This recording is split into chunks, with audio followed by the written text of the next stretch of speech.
साठी ऐका, पहा, जागरूक रहा। तर निवडणूक आयोगानं मोठा निर्णय दिला। शिवसेना नावासह धनुष्यबाण चिन्ह एकनाथ शिंदे गटाला दिला गेला। शिंदे गट आणि ठाकरे गट सर्वोच्च न्यायालयात उभे असल्यानं इकडे निवडणूक आयोगानं शिंदे गटाच्या बाजूने निर्णय दिलाय। पुढच्या काही महिन्यात राज्यात महापालिका आणि इतर स्थानिक स्वराज्य संस्थांच्या निवडणुका येऊन ठेपल्यात आणि त्यामुळे शिंदे गटाला दिलासा मिळालाय। पण आता पेच निर्माण झालाय तो ठाकरे गटासमोर आणि याच संदर्भात आपल्यासोबत बातचीत करण्यासाठी महाराष्ट्र विधिमंडळाचे निवृत्त प्रधान सचिव अनंत कळसे सर जोडले गेल्यात। सर, तर काल निर्णय आलाय, तर एकूण सुनावणी काय झाली आणि काय समोर येत आहे? यामध्ये इलेक्शन कमिशन समोर दोन प्रश्न होते आणि कमिशननी ओरिजिनल पॉलिटिकल पार्टी आणि संसदीय पक्ष संविधानाच्या 10व्या अनुसूचीमध्ये हे दोन कन्सेप्ट क्लिअर केलेले आहेत। तर संसदीय पक्षामधलं बहुमत त्यांनी बघितलं, मेजॉरिटी पार्टी कुणाकडे आहे, मेजॉरिटी पक्ष कुणाकडे आहे, आमदार कोणाकडे, खासदार कोणाकडे, याची आधी तपासणी केली। त्यानंतर त्यांनी निवडणूक आयोगाने मूळ राजकीय पक्ष यामधली सुद्धा तपासणी केली की या घटनेप्रमाणे त्यामध्ये पक्ष प्रमुख आहे, शाखा प्रमुख आहे, जे काही त्यांचे घटनेप्रमाणे आहे ते सर्व कुणाकडे आहे आणि कोणत्या गटाकडे आहे, या सर्वांची तपासणी करून कमिशनने हा निर्णय दिला। आणि बेसिकली मला याच्यामध्ये म्हणजे आज बघितला मी, जजमेंट संपूर्ण मला वाचता आलं नाही, पण यामध्ये कमिशनने एक ऑब्झर्व केलं की 2018ला जे बदल शिवसेनेच्या घटनेमध्ये केलेले आहेत ते अनडेमोक्रेटिक आहे। कारण काय, प्रतिनिधी सभेने कार्यकारी सभेची निवड करावी, कार्यकारी सभेने त्यांच्या अध्यक्षांची, कार्याध्यक्षांची निवड करावी आणि जे निर्णय कार्यकारी समितीने घेतलेले आहेत ते अध्यक्षांनी रद्द करावेत, म्हणजे हे अनडेमोक्रेटिक आहे। म्हणजे मतदारांनी घेतलेले निर्णय अध्यक्षांना रद्द करण्याचे जे अधिकार त्या घटनेने दिलेले आहेत, इफ आय एम करेक्ट, तर ते अनडेमोक्रेटिक आहे। कारण भारतीय घटनेप्रमाणे संसदीय लोकशाहीचा आपण प्रेमबल जरी वाचलं तर we the people of India having solemnly resolved to constitute India into a sovereign socialist democratic republic. Democracy ही आपली घटनेचा गाभा आहे आणि बेसिक फीचर सुद्धा आहे। त्यामुळे डेमोक्रेटिक नाही हे बदल हा त्यांनी ऑब्झर्वेशन नोंदवलं आणि 2018च्या बदलाच्या आधारे त्यांनी हा मेजॉरिटीचा एक भाग निर्णय घेतलेला आहे, असं ते जजमेंटचं असं एक विश्लेषण करता येईल। ओके, तर काल निवडणूक आयोगानं निर्णय दिला, तर हा दिलेला निर्णय फक्त शिवसेनेसाठी असेल की प्रादेशिक पक्ष आहेत, राष्ट्रीय पक्ष आहेत, त्या पक्षांसाठी सुद्धा हा एक इशारा असेल? नाही, काय असतं, ज्युडिशियल प्रोसेसचा जरी आपण विचार केला तर इलेक्शन कमिशन पुढे जी फॅक्ट्स आलेली आहेत, कुठल्या पक्षाने बाजू मांडलेली आहे, पिटिशन फाईल केलेली आहे, त्यानंतर दुसऱ्या पार्टीचं त्यांनी ऐकून घेतलेलं आहे, त्या पक्षापुरता हा निर्णय मर्यादित असतो। आता इतर पक्षांची काय, त्यावेळेची परिस्थिती काय, त्यावेळेचे फॅक्ट्स काय वगैरे हे सगळं बघून कमिशन त्या त्या प्रकरणात निर्णय देते। मला असं वाटत नाही it's not a universal application याला, नाही जसं सर्वोच्च न्यायालयाचं जजमेंट असेल किंवा उच्च न्यायालयाचं जजमेंट असेल त्याप्रमाणे नाही आहे, याला एक एन्फोर्सेबिलिटी नाही आहे, फक्त हा शिवसेनेपुरताच निर्णय आहे हा इलेक्शन कमिशनचा। तर शिवसेने जो निवडणूक आयोगानं निर्णय दिला किंवा जी सुनावणी चालली आहे, तर शिवसेनेचं काम घटनेप्रमाणे चालत नाही असा ठपका ठेवण्यात आला, पण मग शिवसेना पक्षच का बरखास्त नाही केला गेला? नाही, तो वेगळा प्रश्न आहे। फक्त त्यांनी त्या अमेंडमेंट ज्या सुधारणा केल्या 18ला तत्संबंधी त्यांनी उल्लेख केला आहे की अनडेमोक्रेटिक वगैरे आहे, तर तेवढं त्यांना दुरुस्त करता येईल। आता तर नवीन प्रश्न निर्माण झालेले आहेत, तर त्यामुळे पक्ष बरखास्तीचा याच्यामध्ये प्रश्न उद्भवणार नाही आहे। फक्त त्या सूचना किंवा सुधारणा त्या सुद्धा कमिशनला कळवण्यात आलेल्या नाही आहे, कळवण्यात आले त्यांच्याकडे काही रेकॉर्ड आढळून येत नाही असाही त्या जजमेंटमध्ये उल्लेख आहे।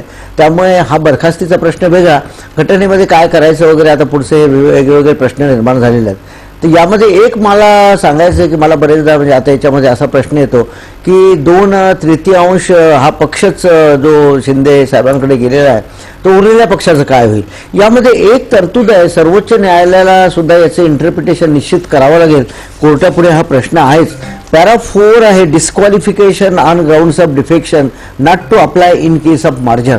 तर आपण हा मर्जरच्या बाबतीत जो प्रश्न आहे, ठीक आहे 2/3 पक्ष तो ओरिजिनल पॉलिटिकल पार्टी कोणात मर्ज होणार वगैरे वगैरे हे प्रश्न आहे, पण उरलेले जे आहेत जे काही गट शिल्लक राहिलेला आहे त्यांना स्वतंत्र गट म्हणून राहण्याचा अधिकार आहे।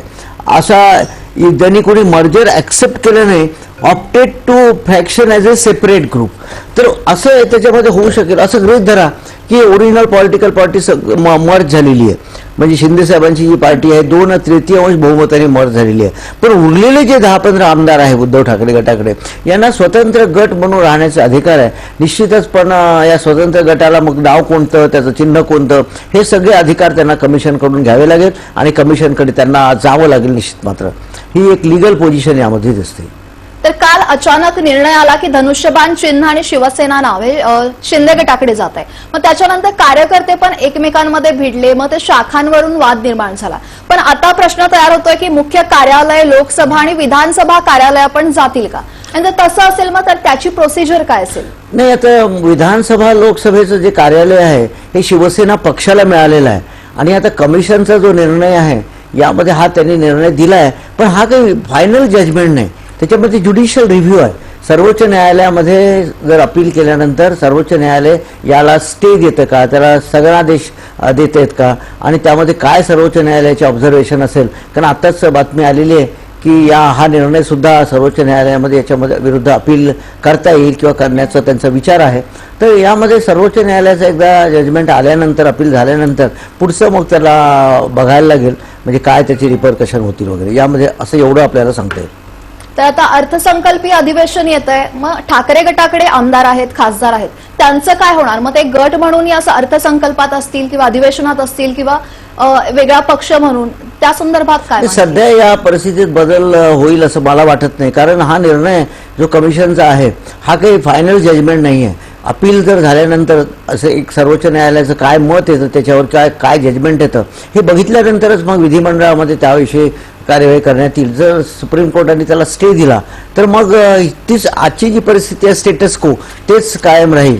पण स्टे दिला नाही आणि जर लगेच दिलं तर मात्र मग त्या आधारेच पुढची कारवाई विधिमंडळाला किंवा त्यांच्या पक्षाला किंवा पक्ष कार्यालय वगैरे या संदर्भात करावी लागेल. आता शिवसेना हा पक्ष किंवा हे नाव आहे ते शिंदेकडे गेलंय. मग शिंदे गट किंवा आता शिवसेना जो व्हीप काढेल किंवा जो आदेश देईल तो या ठाकरे गटाच्या आमदारांना, खासदारांना पाळणं तोच प्रश्न आता आहे. कारण घटनेमध्ये 10व्या अनुसूचीमध्ये त्यांना सेपरेट गट म्हणून राहण्याचा अधिकार आहे.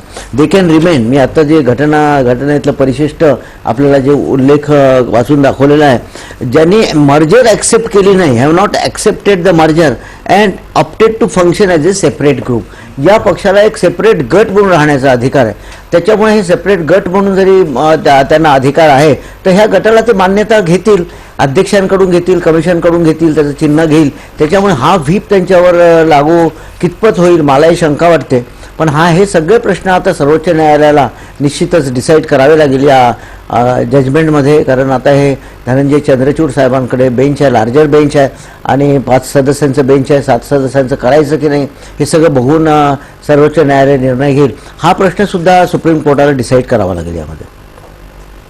आता ठाकरे गटाच्या आमदार खासदारांचं आता नक्की काय होणार? मग नाही, ठाकरे गटाचे आमदार खासदार मी आता सांगितल्याप्रमाणे त्यांना स्वतंत्र गट म्हणून राहण्याचा घटनेनेच अधिकार दिलेला आहे. 10व्या परिशिष्टामध्ये they can opt as a separate group.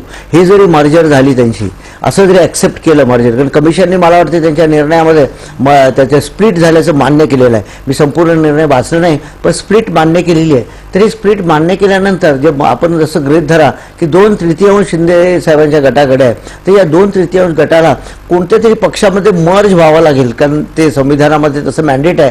तर हा निर्णय सुद्धा आता सुप्रीम कोर्ट देईल. पण या गटाला उरलेले जे आहेत 15 सदस्य आपले जे खासदार जे काही आहेत किंवा जे काही आमदार आहेत त्यांना स्वतंत्र गट म्हणून राहण्याचा अधिकार आहे, घटनेनेच दिलेला आहे. त्यामुळे त्या संदर्भात ते कमिशनकडे जाऊन त्याचं वेगळा पक्षचिन्ह म्हणा किंवा त्यांचा जे काही असेल मान्यता असेल ती त्यांना घ्यावी लागेल. काल निवडणूक आयोगानं निर्णय दिला, पण अनेक स्तरातून प्रतिक्रिया उमटतायत की निवडणूक आयोगानं हा निर्णय आता द्यायला नको हवा होता. सुप्रीम कोर्टाची सुनावणी व्हायला हवी होती आणि त्यानंतर निवडणूक आयोगाचा निर्णय अपेक्षित होता. मग यावर तुमचं मत नाही? काय यामध्ये सर्वोच्च न्यायालय असो किंवा इलेक्शन कमिशन असो, ह्या दोन्ही स्वायत्त घटनात्मक संस्था आहे, इंडिपेंडंट कॉन्स्टिट्यूशनल अथॉरिटी आहे. त्याच्यामुळे त्यांनी इंडिपेंडंट कॉन्स्टिट्यूशनल अथॉरिटी म्हणजे आर्टिकल 324 मध्ये त्याच्या स्पष्ट तरतुदी आहे. त्यामुळे कमिशनचं काम वेगळं आहे, सर्वोच्च न्यायालयाचं काम वेगळं आहे.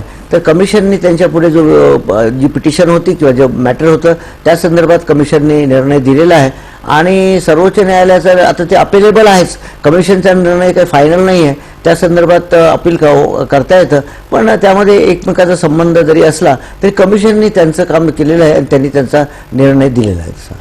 तर सुप्रीम कोर्टाची पण कालपर्यंत सुप्रीम कोर्टाकडून पण कालपर्यंत सुनावणी सुरू होती आणि त्यानंतर जेव्हा आता ती 21 आणि 22 फेब्रुवारीपर्यंत पुढे ढकलली गेली आणि त्यानंतर ठाकरे गटाकडून किंवा विरोधकांकडून अगदी पॉझिटिव्ह प्रतिक्रिया आल्या की निकाल आमच्या बाजूने लागेल, आमचा सुप्रीम कोर्टावर विश्वास आहे. आणि त्याच्यानंतर अचानक काल रात्री निवडणूक आयोगाकडून निर्णय येतो की चिन्ह आणि शिवसेना नाव हे पक्षाकडे जातं. त्यामुळे आता सुप्रीम कोर्टाच्या निकालावर काही परिणाम होऊ शकतो? नाही, हा वेगळा प्रश्न आहे. चिन्हाचा वगैरे जो प्रश्न आहे तो कमिशनच्या ज्युरिडिक्शन मध्ये आहे, कारण त्यांची व्याप्ती तेवढी आहे आणि त्यामुळे आर्टिकल 324 अंतर्गत कमिशनला जे पॉवर्स प्राप्त झालेले आहे त्या अंतर्गत किंवा representation of people act, conduct of election rules या अंतर्गत जे अधिकार प्राप्त झालेले आहे कमिशनला, त्याचा वापर करून कमिशनने हा निर्णय घेतला. आता सर्वोच्च न्यायालयामध्ये 4-5 पिटिशन्स आहेत, बऱ्याचशा पिटिशन पेंडिंग आहे, तिथे अपात्रतेची पिटिशन सुद्धा पेंडिंग आहे. या सर्वांचा निर्णय सर्वोच्च न्यायालय घेईल आणि ही जी पिटिशन आहे आता याच्यावर जे अपील होईल सर्वोच्च न्यायालयात, कदाचित त्या अपीलचा निर्णय सुद्धा यासोबतच घेतला जाईल, म्हणजे चिन्हाचा निर्णय सर्वोच्च न्यायालयात. तर उद्धव ठाकरेंची काल पत्रकार परिषद पार पडली आणि पत्रकार परिषदेत त्यांनी म्हटलं की आम्ही सुप्रीम कोर्टात जाऊ. तर उद्धव ठाकरे सुप्रीम कोर्टात गेले किंवा ठाकरे गट सुप्रीम कोर्टात गेला तर या निर्णयावर स्टे लागू शकतो निवडणूक आयोगाच्या? हा, जर ते सुप्रीम कोर्टात गेले आणि सर्वोच्च न्यायालयामध्ये त्यांनी जर हे कमिशनचा निर्णय चॅलेंज केला आणि सर्वोच्च न्यायालयाला असं वाटलं की याचं तथ्य आहे, तर जर स्टे दिला त्यांनी तर तसं ती स्टेटस को मेंटेन होईल. पण नॉर्मली याच्यामध्ये लिगल परिस्थिती किंवा पूर्वीचे निकाल बघितल्यानंतर कमिशनच्या निर्णयामध्ये सर्वोच्च न्यायालय काही फारशी दखल देत नाही किंवा स्टे देत नाही असं एक दिसून येतं. पण बघूया आता, it's a discretion of the Supreme Court whether to grant stay or not, हे आता पुढे आता स्पष्ट होईल 1-2 दिवसात आपल्याला. तर आता पोटनिवडणुका होत आहेत. कसबा चिंचवडची आता 26 फेब्रुवारीला आहे. त्याच्यानंतर अगदी येत्या काही महिन्यांमध्ये महानगरपालिकेच्या निवडणुका आहेत, स्थानिक स्वराज्य संस्थांच्या निवडणुका पार पडणार आहेत. या निकालाचा परिणाम याच्यावर काही होऊ शकतो? निश्चित होईल. स्थानिक स्वराज्य संस्थेच्या निवडणुका आहेत, पोटनिवडणुका. परत पोटनिवडणुकीच्या बाबतीत त्यांना अनुमती दिलेली आहे असं दिसतंय त्या निर्णयामध्ये. पण स्थानिक स्वराज्य संस्था, कॉर्पोरेशनच्या इलेक्शन्स वगैरे यामध्ये ठाकरे गटाला नवीन चिन्ह आणि नवी त्यांना मान्यता कमिशनची घ्यावी लागेल, कारण त्या जजमेंटवरून असं दिसतं जर सर्वोच्च न्यायालयाने स्टे दिला नाही आणि सर्वोच्च न्यायालयाने जर स्टेटस को मेंटेन करायला कुठलेही आदेश दिले नाही तर त्यांना मात्र निश्चितच हे संपूर्ण प्रक्रिया करावी लागेल आणि घटनात्मक जी प्रक्रिया आहे ती करावी लागेल आणि कमिशनकडून जाऊन मान्यता घेऊन नवीन चिन्ह घ्यावं लागेल. आता कालचं दापोलीचं प्रकरण पण आपण पाहिलं तर ठाकरे गट आक्रमक झाल्याचं तिथे पाहायला मिळालं. मुंबईतही ठाकरे गट आक्रमक झाला आणि अक्षरशः ते मातोश्रीमध्ये घुसले आणि त्यांनी आश्वासन दिलं यांना उद्धव ठाकरेंना की आम्ही तुमच्या बाजूने आहोत किंवा कार्यकर्ते आक्रमक झाले या निर्णयाच्या विरोधात. अजून याची आक्रमकता वाढू शकते पुढे? आता हा राजकीय पक्ष आहे, म्हणजे राजकीय पक्ष आहे दोन्ही ते, आणि हा राजकीय विषय आहे. आता शेवटी पक्ष टिकवण्यासाठी जे अध्यक्ष त्याचे आदेश देतील किंवा कार्यकर्त्यांना जसं वाटेल तसं ते करू शकतात. यामध्ये आता आपल्याला माहिती आहे की आपल्याकडे पॉलिटिकल डेमोक्रेसी आहे. या डेमोक्रेसीच्या नियमाप्रमाणे त्याच्यामध्ये आक्रमक होणं हे साहजिक आहे, कारण हा निर्णय पक्षाला रुचलेला नाही आहे, उद्धव ठाकरे गटाच्या पक्षाला. त्यामुळे हे सगळं आता एक डेमोक्रेसीचा भाग म्हणून आपण बघूया. जवळपास 56 वर्ष झाली महाराष्ट्रात शिवसेना आहे. बाळासाहेबांनी शिवसेना अगदी स्थापन केली आणि त्याच्यानंतर बाळासाहेबांना मानणारा खूप मोठा वर्ग महाराष्ट्रात आहे, भारतात आहे. पण महाराष्ट्रात आणि मुंबईमध्ये खास करून बाळासाहेबांचं वर्चस्व किंवा शिवसेना, मराठी माणूस हे समीकरण खूप असं जोडलेलं गेलंय. मग त्यामुळे कायदा सुव्यवस्थेचा प्रश्न निर्माण होऊ शकतो यामध्ये? मला असं वाटत नाही, कारण हा पक्ष, हा प्रश्न जो आहे हा बरेच दिवसापासून सर्वोच्च न्यायालय त्यानंतर कमिशनकडे प्रलंबित आहे आणि हे अपेक्षितच होतं, कुणाकडून तरी निकाल येणं अपेक्षित आहे होतं. त्यामुळे फारसं काही असं वाटत नाही कायदा सुव्यवस्थेचा प्रश्न निर्माण होईल, कारण डेमोक्रेसीमध्ये निर्णय काही संस्थाचे, कॉन्स्टिट्यूशनल संस्थाचे डिसिजन हे ॲक्सेप्ट करावेच लागतात जनतेला. त्यामुळे असं मला वाटत नाही फारसा काही प्रश्न कायदा आणि सुव्यवस्थेचा निर्माण होईल.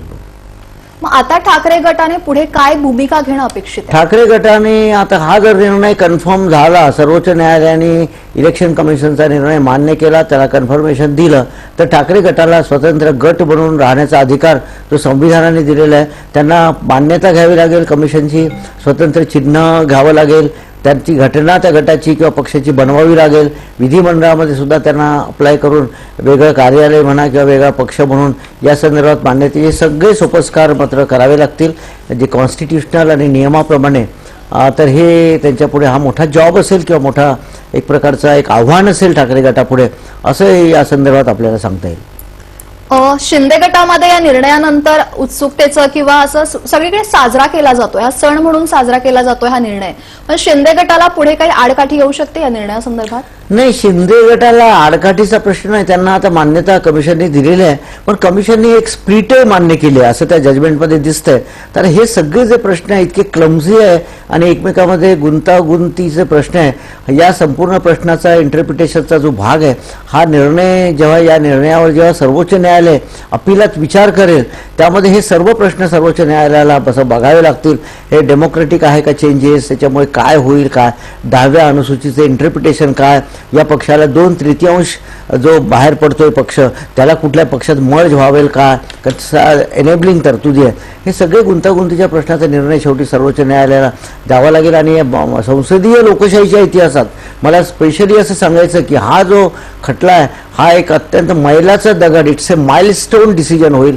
गोलकनाथ किंवा केशवानंद भारतीचे जे खटले आहेत त्याप्रमाणे संसदीय लोकशाहीच्या इतिहासात ही महाराष्ट्रातली डेव्हलपमेंट आहे किंवा आता जो खंडपीठाचा निर्णय येईल हा एक फार महत्त्वाचा निर्णय म्हणून गणला जाईल, असं या संदर्भात एवढं मी सांगू शकतो. आता पूर्ण जी सुप्रीम कोर्टातली सुनावणी असेल किंवा जेव्हापासून सुनावणी सुरू आहे त्यात एक मुद्दा प्रकर्षानं गाजतोय, तो म्हणजे नबाम रेबिया प्रकरण, अरुणाचल प्रदेशचं. मग त्यावरून पण सुनावणी झाली आणि नबाम रेबिया प्रकरणात ते बंडखोर आमदार आहेत ते तिथल्या एका पक्षामध्ये विलीन झाले. मग इथे आपल्या महाराष्ट्रात तसं काही होऊ शकतं का? नाही, विलिनीकरणाचा मुद्दा मी आधीपासूनच मांडतो. जरी 2/3 पक्ष वेगळा झाला संविधानाप्रमाणे 10व्या अनुसूचीप्रमाणे, तरी मर्जरची तरतूद आहे. त्यांना कुठल्या तरी पक्षात मर्ज व्हावं लागेल. ही तरतूद एनेबलिंग आणि मॅन्डेटरी तरतूद आहे कॉन्स्टिट्यूशनमध्ये, पण हे इथे घडलेलं दिसत नाही. कारण काय, त्याच्यामध्ये त्यांचा क्लेम असा आहे की आम्ही वेगळं झालोच नाही, पक्ष आमचाच आहे. शिवसेना पक्ष शिंदे साहेबांच्या गटाचा असा क्लेम आहे की आम्ही वेगळं झालो नाही, आमचाच पक्ष आहे. पण आता हे सुद्धा प्रश्न सर्वोच्च न्यायालयाला सोडवावे लागेल.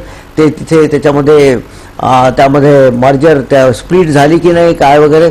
आणि रेबिया प्रकरणाच्या बाबतीत जे आहे की अध्यक्षांच्या विरुद्ध अविश्वास प्रस्ताव, अविश्वास त्याला म्हणत नाही, त्याला रिमूव्हल मोशन म्हणतात आर्टिकल 179 प्रमाणे. रिमूव्हल मोशन आणल्यानंतर अध्यक्षांना कुठलेही ते पक्षांतरबंदी कायद्याअंतर्गत अधिकार राहत नाही. हा रेबिया प्रकरणात जो निर्णय दिला गेलेला आहे या निर्णयाचा मिसयूज होऊ शकतो, गैरवापर होऊ शकतो असं मत कदाचित मला वाटतं, इफ आय एम करेक्ट, सर्वोच्च न्यायालयाने व्यक्त केलं. आणि याचा पुनर्विचार होण्यासाठी जी 5-7 सदस्यीय खंडपीठाची जी मागणी केलेली आहे त्यावर सुद्धा आम्ही विचार करू असं सर्वोच्च न्यायालयाने सध्या सूचित केलेलं आहे. पण सध्या ती मागणी न्यायालयाने मान्य केलेली नाही 7 सदस्यीय खंडपीठाची. पण त्या सुनावणी दरम्यान असं सर्वोच्च न्यायालयाला वाटलं तर मात्र निश्चित मागणी ते विचार करतील असं त्यांनी म्हटलेलं आहे सर्वोच्च न्यायालयाने. तर हा सुद्धा रेबियाचा निर्णय याचा पुनर्विचार व्हावा की नाही हा सुद्धा आता कळीचा मुद्दा आहे. आणि याचे कपिल सिब्बल साहेबांनी जे आर्ग्युमेंट केलं उद्धव ठाकरे साहेबांकडून की त्यामध्ये यांनी असं म्हटलं आहे की हा जो मुद्दा आहे उपाध्यक्ष किंवा अध्यक्षांचे अधिकारच एक अविश्वासाचा प्रस्ताव घेऊन रिमूव्हल मोशन देऊन काढून घेणं हे सुद्धा कितपत डेमोक्रेटिक आहे हे सुद्धा सर्वोच्च न्यायालयाला याबद्दल सुद्धा विचार करावा लागेल. शिवसेना म्हटलं की मराठी माणसांसाठी किंवा इथल्या लोकांसाठी हा एक भावनिक मुद्दा आहे. मग आगामी काळात पक्ष म्हणून राजकीय स्तरावर काम करताना उद्धव ठाकरेंना जुन्या शिवसेनेपुढे काय नेता येईल? नाही, यामध्ये अशा बऱ्याचशा घटना घडलेल्या आहेत. आता 1971ची काँग्रेसची फूट आहे किंवा बैलजोडी जे चिन्ह पूर्वीच्या काँग्रेसचं होतं त्यावेळेस सिंडिकेट इंडिकेट झालं होतं. आता NCPमध्ये काँग्रेस NCP झालं. तर हे चिन्ह आता किंवा जे आहे या सोशल मीडियाच्या काळात तातडीने हे चिन्ह पोहोचवलं जाईल आणि पक्षाला हे गृहीतच धरावं लागतं. जनतेपर्यंत चिन्ह निश्चित पोहोचेल. नवीन चिन्ह जे काही आहे मला वाटतं आत्ताच बऱ्याचशा राजकीय नेत्यांचे स्टेटमेंटसुद्धा आलेले आहेत. एखादं चिन्ह गेलं किंवा एखाद्या पक्षाचं नाव गेलं याच्यामुळे फारसा काही त्या पक्षाच्या लोकप्रियतेवर परिणाम होणार नाही. कारण काही कमिटेड वोटर्स असतात, त्यांना जर त्यांची भूमिका पटली एखाद्या पक्षाची तर ते निश्चित त्याला मत देईल. आणि चिन्ह जनतेपर्यंत ते पोहोचवणं हे आजच्या सोशल मीडिया किंवा इन्फॉर्मेशन अँड टेक्नॉलॉजीच्या युगात फारसं कठीण काम राहिलेलं नाही. आता ह्या पक्षाचं कितपत म्हणजे ग्राउंड लेवलला काम आहे याच्यावर बरंचसं अवलंबून असेल. तर आता शिवसेना भविष्यात जर धनुष्यबाण ताब्यात घ्यायचं असेल तर आता सुप्रीम कोर्टात लढावी लागेल की त्याचा फैसला झालाय? नाही, सुप्रीम कोर्टात निश्चितच लढाई लढावी लागेल. तिथे सुद्धा त्यांना सिद्ध करावं लागेल की इलेक्शन कमिशनचा जो निर्णय आहे तो त्याच्यामध्ये किती त्रुटी आहे, कशा प्रकारे हा निर्णय घेतलेला आहे हे सुद्धा त्यांना सिद्ध करावं लागेल. आणि कमिशनने त्याच्यामध्ये मला वाटते निर्णयामध्ये असं म्हटलंय की शिंदे गटाचे काही ॲफिडेव्हिट्स वगैरे बरेचसे 2-3 आहे असे वेगवेगळे आलेले आहेत आणि त्यामुळे त्याच्यावर असं काहीतरी त्यांनी ऑब्झर्वेशन केलेलं आहे. मी सुद्धा I am subject to correction. तर त्यामुळे हा सुद्धा याच्या त्रुटी ज्या आहेत, लूफोल्स आहेत, हे त्या उद्धव ठाकरे गटाला त्यांच्या ॲडव्होकेट्सला सर्वोच्च न्यायालयामध्ये मांडावं लागेल किंवा त्यांना सिद्ध करावं लागेल, तरच ते धनुष्यबाण चिन्ह मिळू शकेल त्यांना. आणि हा एक आता लिगल जो हे आहे की त्याची लढाई आहे, कायदेशीर लढाई आहे, ही त्यांना सर्वोच्च न्यायालयात लढावी लागेल. निवडणूक आयोगानं निर्णय दिलाय, पण यापुढे जर धनुष्यबाण आणि शिवसेना पुढच्या काळात ठाकरे गटाला मिळू शकेल? नाही, धनुष्यबाण आणि शिवसेना ठाकरे गटाला जर त्यांनी सिद्ध करू शकले की आमचं बहुमत आहे याच्यामध्ये ओरिजिनल पॉलिटिकल पार्टीमध्ये मिळू शकेल, तर हा आता कायदेशीर मुद्दा आहे आणि सर्वोच्च न्यायालयामध्ये यामध्ये सुद्धा आर्ग्युमेंट केलं जाईल, बरंचसं ते बघितलं जाईल सर्वोच्च न्यायालयामध्ये. तर ठाकरे गटाचे आमदार केव्हाही अपात्र होऊ शकतात असं पण बऱ्याचदा म्हटलं जातं, याच्यावर काय मत आहे तुमचं? नाही, याच्यामध्ये मधून तरतुदी सांगितल्या. रिप्रेझेंटेशन 10व्या अनुसूचीमध्ये पक्षांतरबंदी कायद्यामध्ये 2/3 जरी पक्ष वेगळीकडे गेला आहे किंवा ओरिजिनल पॉलिटिकल पार्टी तरी जे रिमेनिंग जे राहतात, जे 1/3 जो पक्ष राहतो त्यांना वेगळा गट म्हणून स्थापन करण्याची तरतूद आहेच याच्यामध्ये कॉन्स्टिट्यूशनमध्येच आहे. त्यामुळे त्यांचा व्हीप यांना लागू होईल की नाही मोठा एक कायदेशीर प्रश्न आहे. आणि या अर्थसंकल्पीय अधिवेशनात हे सुद्धा प्रश्न विचारले जातात, शिंदे गटाचा व्हीप त्यांना लागू होईल का वगैरे. तर यावर सुद्धा आता हा सुद्धा असं झालं तर हा प्रश्न सुद्धा न्यायालयीन प्रक्रियेमध्येच याचा निकाल लागू शकेल असं दिसतंय मला. आताच आपला अर्थसंकल्पीय अधिवेशनाचा मुद्दा पण झाला, तर अर्थसंकल्पीय अधिवेशनात आता एखाद्या विधेयकावर आक्षेप घ्यायचा असेल तर तो निर्णय ठाकरे गटाच्या आमदारांना, खासदारांना आहे? हो, निश्चित घेता येईल ना. सदस्य म्हणून त्यांचं सदस्यत्व कुठे गेलेलं नाहीये. They are very much a member of the legislative assembly. या निर्णयामुळे त्यांचं सदस्यत्व कोणाचं गेलेलं नाहीये. तर गट म्हणून आक्षेप घेता येईल किंवा मतदान सुद्धा त्यांना करता येईल किंवा प्रक्रियेमध्ये विधानमंडळाच्या प्रक्रियेमध्ये त्यांना भाग घेता येईल. हे सगळे निर्णय त्यांना करता येईल. त्यांचं काही असं म्हणजे त्याच्यामध्ये विधानसभेचे ते सदस्य आहेतच, विधान परिषदेचे सदस्य आहेतच, त्यामुळे तो प्रश्न नाही त्यांच्यासमोर. मग आता महाविकास आघाडीमध्ये ठाकरे गट आहे, तर या आघाडीवर काही परिणाम होऊ शकतो? नाही, हा राजकीय प्रश्न आहे. महाविकास आघाडी 3 पक्षाची आहे, त्यामुळे आघाडीवर काही फारसा परिणाम होणार नाही. राष्ट्रवादी काँग्रेस आणि ठाकरे गट त्या पक्षाला आता ते तातडीने नवीन चिन्ह निकाल किंवा सर्वोच्च न्यायालयामध्ये जावं लागेल त्यांना. त्यामध्ये काय निर्णय येईल 1-2 दिवसात ही परिस्थिती मात्र स्पष्ट होईल. तर त्यावरूनच आपल्याला पुढचं स्पष्ट होईल. कारण सर्वोच्च न्यायालयाची भूमिका यामध्ये अत्यंत महत्त्वाची क्रुशियल रोल सुप्रीम कोर्टाला त्याच्यामध्ये घ्यावा लागेल. आणि निर्णयात काय होतात, अपिलात गेल्यानंतर काय सर्वोच्च न्यायालय निर्णय देतं हे पाहणं सुद्धा तेवढंच महत्त्वाचं ठरेल. नक्कीच. त्यामुळे सुप्रीम कोर्ट नक्की काय निर्णय देत आहे आणि ठाकरे गटाच्या बाजूने काय निर्णय येतो हे पाहणं महत्त्वाचंच आहे. तुम्ही आम्हाला सविस्तर या संदर्भात माहिती दिली, त्या संदर्भात तुमचे खूप खूप आभार. तर पुढच्या काही महिन्यातच राज्यात महापालिका आणि इतर स्थानिक स्वराज्य संस्थांच्या निवडणुका होत आहेत. शिंदे गटाला दिलासा मिळालाय, पण आता ठाकरे गटासमोर पेच निर्माण झालेला. पण त्या संदर्भात कळसे सरांनी आपल्याला महत्त्वाची माहिती दिली आहे. यासोबतच इथे वेळ झाली, इथेच थांबण्याची. पाहत रहा लोकशाही न्यूज.